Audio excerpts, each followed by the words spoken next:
Leaders. Monsieur le ministre des Finances, où en est la désignation des directeurs généraux des 3 banques publiques?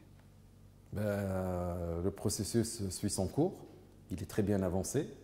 Nous sommes arrivés à un taux d'avancement de 70%. C'est-à-dire, en quoi? C'est-à-dire que nous avons lancé l'appel d'offres, ou bien l'appel à candidature, pour voir qui serait intéressé par ces postes. Nous avons reçu plus que 50 candidatures. Nous avons sélectionné un bureau privé avec la Banque mondiale pour dépouiller ces différentes candidatures et pour nous faire un classement. Le travail suit son cours, il avance très bien. Et donc, il doit être clôturé parce que l'ordre de service était pour 15 jours. 15 jours, le délai est épuisé. Est-ce que vous ont remis leurs conclusions? Non, les conclusions sont attendues pour fin octobre. Ils ont pris du retard. Ils n'ont pas épuisé les 15 jours. Ils n'ont pas pris du retard. Quand on a préparé les termes de référence, on s'attendait à un faible taux de participation. On s'est dit qu'on allait avoir une vingtaine de candidatures. Nous en avons eu 2 à 3 fois plus. Nous sommes à 58 candidatures. C'est normal, c'est un travail mécanique. Et donc, vous faites le calcul. Ça sera dans 2 semaines, c'est-à-dire fin octobre. Mais sur les 58 candidats, une vingtaine seulement ont été interviewés. Oui, mais je vous ai dit que ça va en s'accélérant, donc c'est bon. Donc, et les autres, ils ne seront pas interviewés ou ils seront interviewés? Le deadline, c'est le 30 octobre. Donc, il y a un engagement à respecter. 30 octobre pour désigner, parce que la BNA a convoqué son assemblée générale pour le 31. Oui, et doit normalement coopter son nouveau directeur général et son président. Non, la BNA a convoqué son assemblée générale pour valider son business plan, qui a été préparé par Pricewaterhouse. Oui. Maintenant, quand on aura terminé le processus de désignation ou de sélection du directeur général et du président du conseil d'administration, rien n'interdit à ce que nous convoquions une deuxième assemblée générale ou un conseil d'administration. Mais est-ce que ces banques peuvent attendre? Parce que depuis l'annonce de ce principe de sélection, d'identification, d'appel à la candidature, les banques sont en train vraiment de subir une petite léthargie.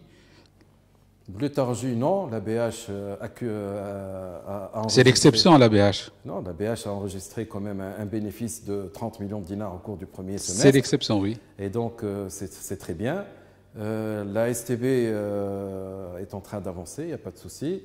La BNA, nous avons eu effectivement des soucis sur la BNA parce qu'il y avait 2 options divergentes entre le commissaire aux comptes et Pricewaterhouse qui était chargé du business plan. Maintenant, on a réglé les problèmes. Nous avons trouvé la solution pour que ça converge. Et le problème, c'était des garanties de l'État tunisien. Donc, il fallait savoir où les classer. Le problème a été résolu et le business plan est prêt. Et donc là, maintenant, le processus va s'accélérer définitivement. Mais votre promesse d'avoir des institutions, des gouvernances en place le 1er novembre risque de ne pas être tenue? À mon avis, la sélection du directeur général sera terminée le 30 octobre.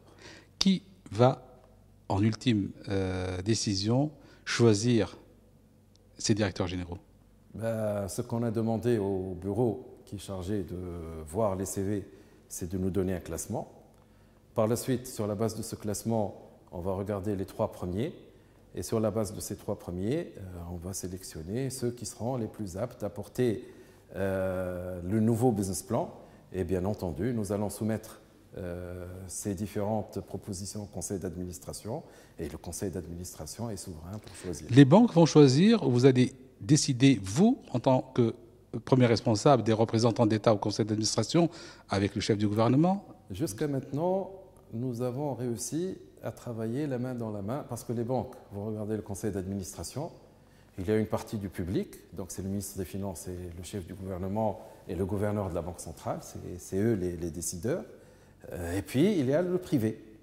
Et bien, le privé, je suis en relation directe avec lui, et le privé, je l'ai associé dans la préparation des termes de référence pour le bureau, parce que c'est ça le plus important. C'est le bureau qui va faire le classement des CV. Et bien, le bureau qui va faire le classement des CV, on a fait participer les privés dans les banques publiques. Ils ont supervisé toute l'opération. Ils ont assisté. C'est le cas d'une administratrice privée à la BNA qui siège dans ce comité de pilotage. On a décomposé pour éviter qu'il y ait par la suite des contestations et de dire il y a je ne sais pas quoi, il y a je ne sais pas quoi. Donc, on a découpé le processus en 3 phases. La première phase, c'est la sélection du bureau qui va faire le classement des CV. Pour la sélection du bureau qui va faire le classement des CV, nous avons sélectionné dans le comité les privés de la BH. Oui. Dans la deuxième phase, la supervision du travail du bureau pour être sûr qu'il va suivre à la lettre les termes de référence, respecter les engagements, le calendrier, etc. etc. Nous avons mis un comité de supervision et dans ce comité de supervision, nous avons mis l'administratrice qui représente les intérêts privés dans la BNA. Donc vous voyez que on essaye de faire participer tout le monde, on essaye de tirer profit. Finalement, c'est des compétences tunisiennes et donc c'est des compétences qui travaillent, qui nous aident à améliorer donc, le travail et la qualité de notre travail. Donc vous voyez, à partir du moment où nous sommes transparents, à partir du moment où nous n'avons rien à cacher, à partir du moment où nous n'avons pas d'idées préconçues pour placer un tel ou un tel, nous sommes transparents, nous sommes ouverts à tous ceux qui veulent nous aider, surtout lorsque ceux qui veulent nous aider sont des gens de qualité. Le dernier mot appartiendra au conseil d'administration? Bien sûr, le conseil d'administration a la latitude de dire oui ou de dire non, mais je vous rappelle que sur les 3 banques publiques, comme leur nom l'indique, c'est des banques publiques, et donc le conseil d'administration, la majorité, est détenu par l'État, c'est-à-dire le ministère des Finances, et moi-même, je travaille toujours en symbiose et en relation directe avec le chef du gouvernement, et toutes les décisions stratégiques, nous les prenons ensemble. Très bien. Et pour les présidents des conseils d'administration? Le président du conseil d'administration, ce sera le même processus.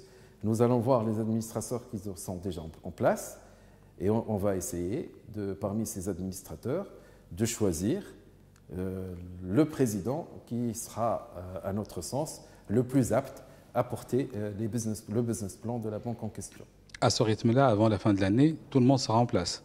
Normalement, les 3 banques publiques devront commencer l'année 2016 avec leur nouvelle structure de management, avec les business plans, et auront entre-temps signé un engagement, le directeur général aura signé un engagement avec le ministère des Finances qui définit des objectifs à atteindre. Un contrat programme.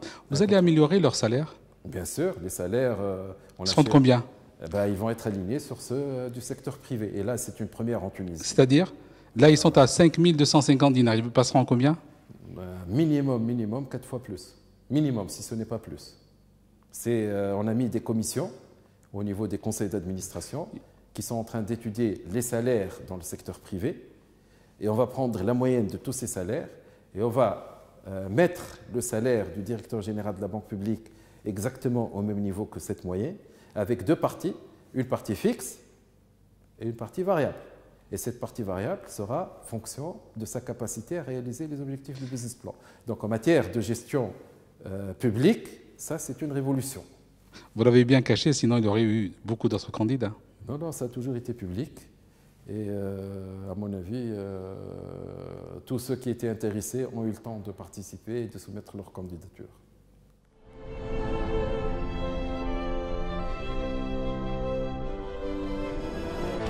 Leaders.